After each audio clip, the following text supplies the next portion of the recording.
So from the very beginning, there was difficulty in communicating with the IRS, as Mr. Smith was the primary taxpayer listed on the returns.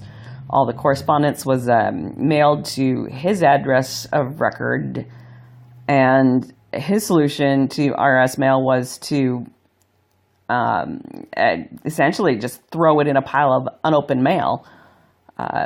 Mrs. Smith was forced to rely upon copies of old payment arrangement bills to be able to send in the payments, and she didn't get any standard communication about the account except for the annual summary that was sent to both parties.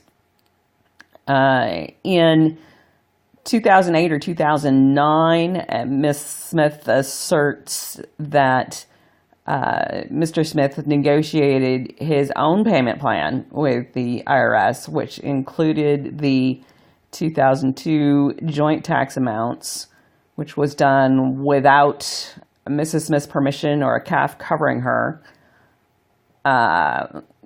From transcripts on the account, it appears that he made only maybe a handful of payments before defaulting on that agreement.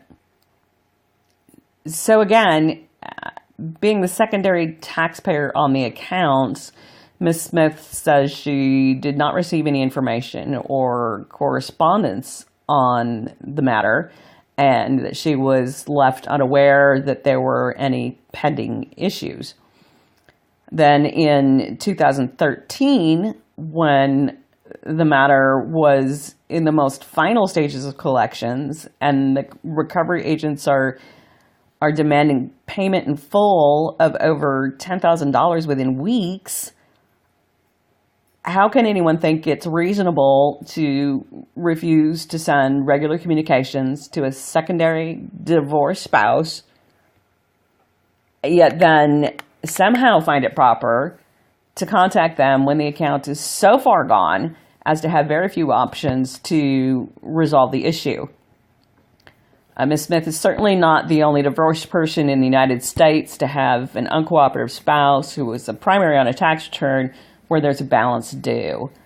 The IRS had clearly, for at least a decade, continued to willfully fail to provide timely and relevant communication to secondary filers, which severely limits their options in handling those issues.